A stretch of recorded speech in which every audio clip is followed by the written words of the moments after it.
प्यारे बच्चों, आज मैं आप लोगों को क्लास 10 क्षितिज भाग 2 का पाठ कन्यादान, जिनके राइटर ऋतुराज जी हैं, इसका मैं इजी रूप में एक्सप्लेनेशन करने जा रही हूं। और इससे पहले बच्चों मैं क्लास 9, क्लास 10 कृतिका, क्षितिज, स्पर्श, संचयन, इसका मैं सारा वीडियो बना चुकी हूं।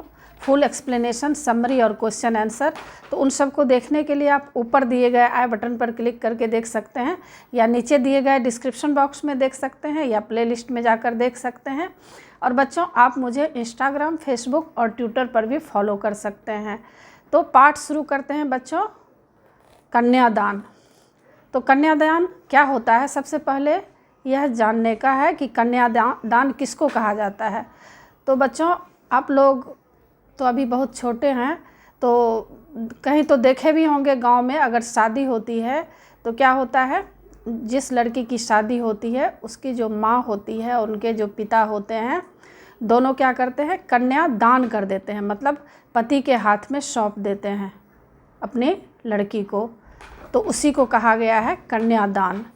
तो इस पाठ में यही दिखाया गया है कि लड़की जो है, जिसकी शादी हो रही है, वह तो पूरी तरह से उनको जानकारी नहीं है कि ससुराल में उसे किस तरह से रहना है, कैसे जीवन में जीना चाहिए। क्योंकि छोटी से जब से जन्म हुआ है तब से अपने माता पिता के पास रही है, और माता पिता, भाई बहन का प्यार देखी है। ससुराल में जाने के बाद क्या होगा, अनजान जगह जाएगी, और अनजान जगह में किस तरह से उन्हें रहना है, यही इस पाठ में कवि ऋतुराज जी जो है बताए हैं कि एक माँ जो है अपनी बेटी को किस तरह से सीख दे रही है, समझा रही है कि बेटी तुम ससुराल जाकर किस तरह से रहोगी, कैसे रहोगी।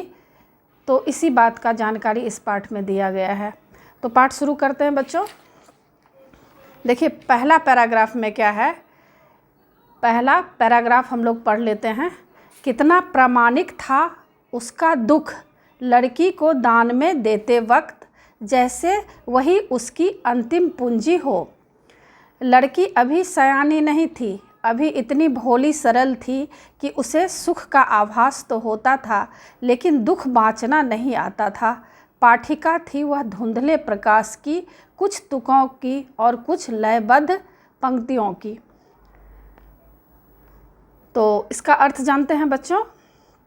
देखिए, कितना प्रामाणिक था उसका दुख लड़की को दान में देते समय। तो कवि कह रहे हैं कि प्रामाणिक मतलब वास्तविक, सच्चा, जिसको सच्चा बोला जाता है, रियल, जिसको रियल लोग बोलते हैं। तो देखिए, एक एक अर्थ आप समझ के पढ़िएगा तो आपको आसान हो जाएगा पढ़ना, एग्ज़ाम में अच्छी तरह से आप लिख सकेंगे। तो कितना प्रामाणिक था उसका दुख लड़की को दान में देते समय। तो इसमें ऋतुराज जी कवि कह रहे हैं कि कितना प्रामाणिक था, मतलब कितना वास्तविक था उसका दुख। किसका दुख? लड़की की माँ का दुख, बेटी की माँ का दुख कितना वास्तविक था। क्योंकि कोई भी बेटी माँ जो होती है, अपनी बेटी को जब जन्म देती है तो बहुत ही उसको लाड़ प्यार से उसको पालती है, पोसती है। लेकिन क्या होता है, जब ससुराल भेज देती है तो पूरे जीवन के लिए ससुराल में ही उसे रहना पड़ता है। तो उस माँ को कितना दुख होगा, क्योंकि एक तो बिछुड़ जाती है, बेटी जो होती है माँ से अलग हो जाती है, और माँ से जब अलग हो जाती है तो पराए जगह जाकर रहती है, दूसरे के घर में उसको रहना पड़ता है। तो माँ को उस समय बहुत ही दुख होता है, बहुत ही कष्ट होता है। इतना कष्ट होता है कि माँ व्यक्त नहीं कर पाती है। तो इसी बात को कवि लिखे हैं कि कितना प्रामाणिक था उसका दुख। किसका दुख? लड़की की माँ का दुख बहुत ही वास्तविक था, सच्चा दुख था। ऐसा नहीं है कि झूठा दुख था, क्या था, सच्चा, रियल। उनको तकलीफ़ हो रही थी, उनके हृदय में वेदना हो रहा था, पीड़ा हो रहा था। लड़की को दान में देते समय, जब कोई लड़का के हाथ में किसी लड़की को सौंपा जाता है, उस समय माँ पिता बहुत ही दुखी हो जाते हैं। एक तरफ तो खुशी का अनुभव होता है कि मेरी बेटी जो है ससुराल जाएगी, आज हमारी बेटी की शादी हो रही है, लेकिन अंदर से उन्हें काफ़ी दुख होता है। आगे कवि कह रहे हैं कि जैसे वही उसकी अंतिम पूंजी हो। यहाँ कवि कह रहे हैं कि अगर आपके हाथ में लास्ट पूंजी बच जाए, मान लीजिए अगर आपके पास 100 रुपये बच जाए और आपको 5 दिन घर चलाना है, तो अंतिम पूंजी भी खत्म हो जाए तो आप सोचेंगे ना कि किस तरह मेरा घर चलेगा, चिंता में हो जाएंगे कि क्या खाएंगे, कैसे रहेंगे, कैसे मेरा परिवार चलेगा।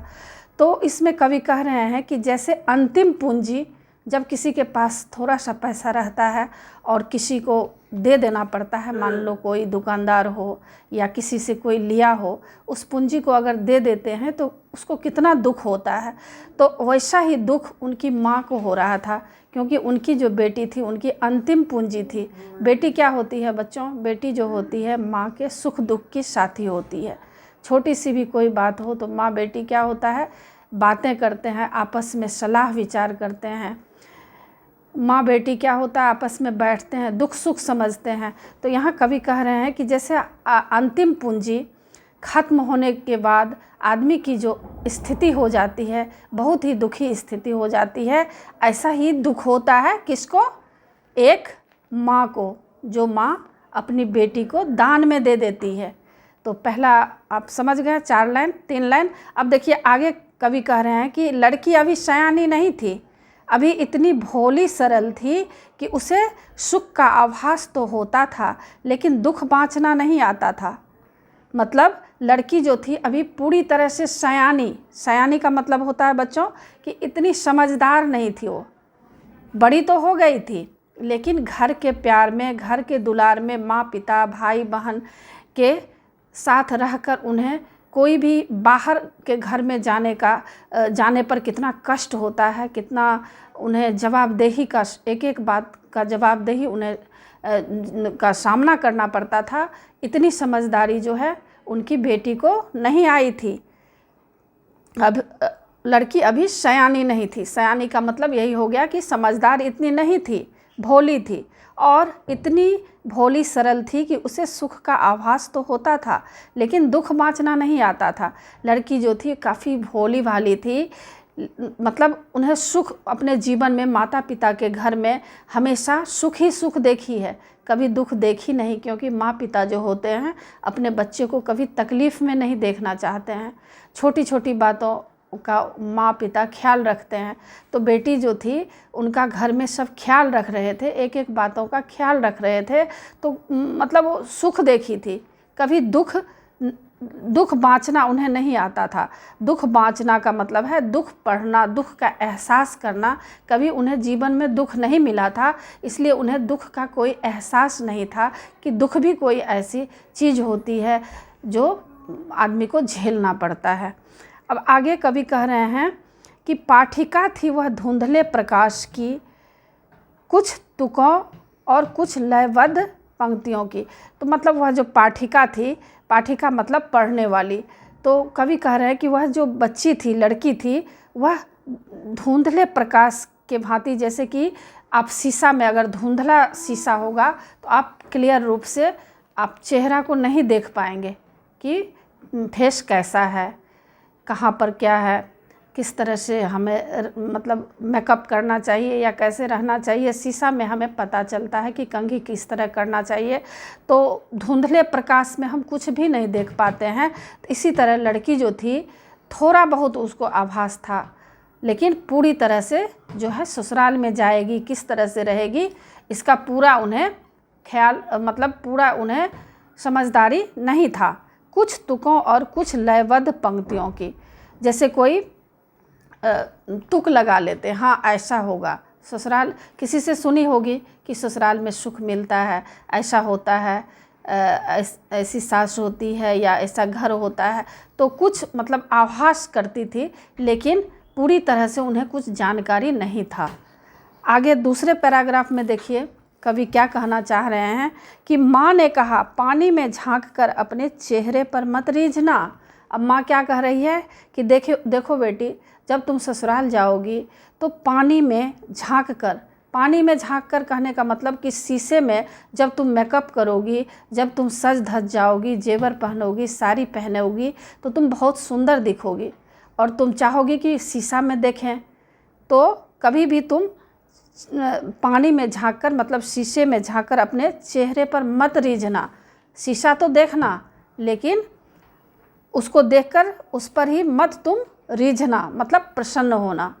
चेहरा को देखकर इतना खुश नहीं हो जाना तुम कि मैं इतनी सुंदर हूँ, मैं ऐसी हूँ, केवल इसी में तुम मत पड़ जाना।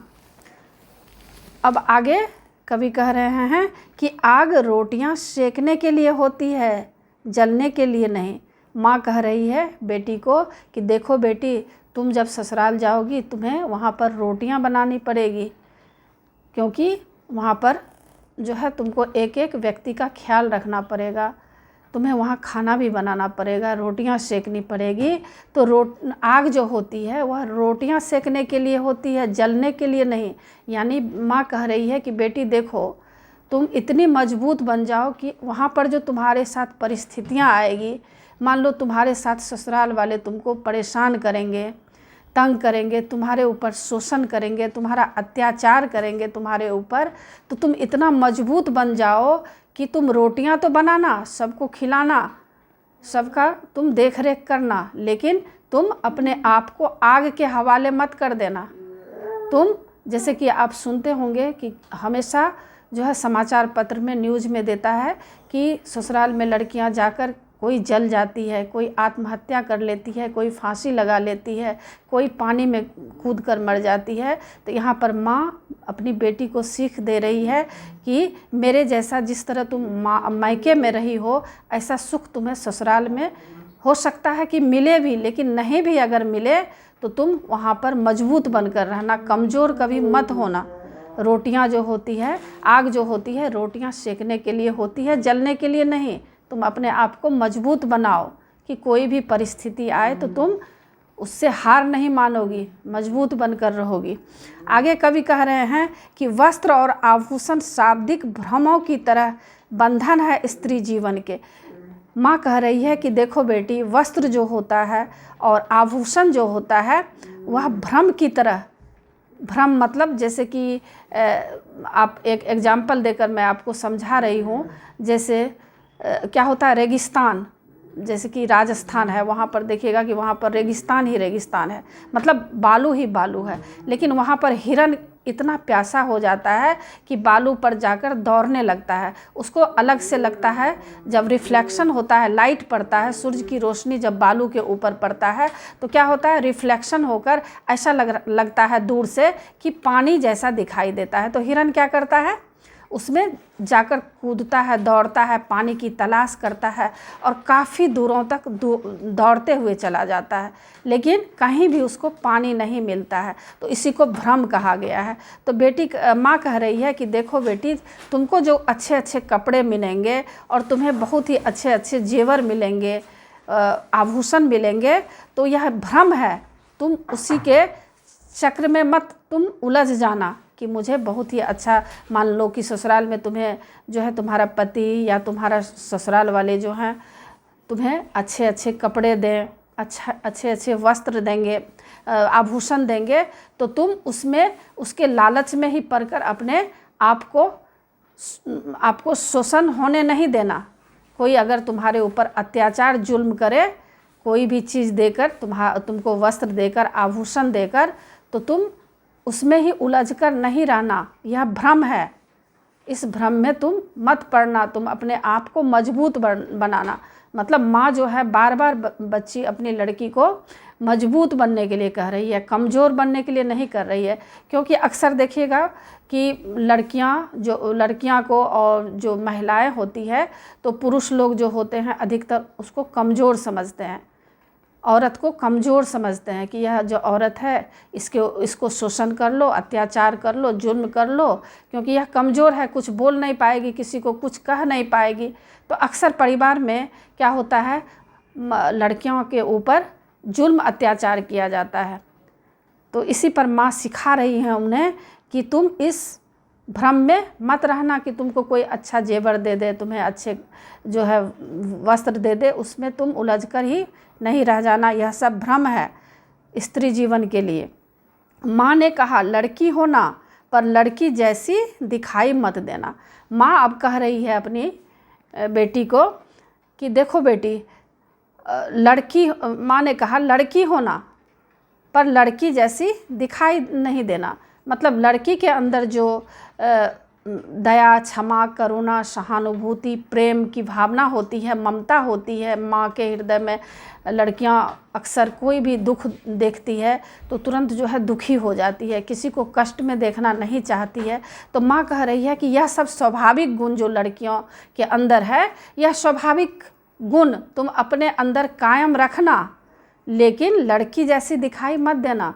लड़की जैसी दिखाई मत देना मतलब तुम अपने आप को कमज़ोर मत होने देना। हमेशा हर परिस्थिति में जो है तुम डटकर मुकाबला करना और मजबूत बने रहना।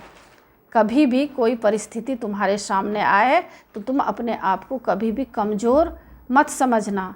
तो यही था बच्चों पाठ। आशा है आप लोगों को पूरी पाठ अच्छी तरह से समझ में आ गया होगा और एग्ज़ाम के लिए अच्छी तरह तैयार कर लीजिएगा। और बच्चों आप मेरे चैनल देवज नागरी को ज़रूर सब्सक्राइब कीजिएगा और सब्सक्राइब के बगल में बेल आइकन बटन है, उसे क्लिक कीजिएगा, लाइक कीजिएगा और शेयर कीजिएगा, कमेंट्स ज़रूर कीजिएगा कि आपको यह पाठ कैसा लगा। नए पाठ के साथ फिर मैं मिलूँगी बच्चों। धन्यवाद।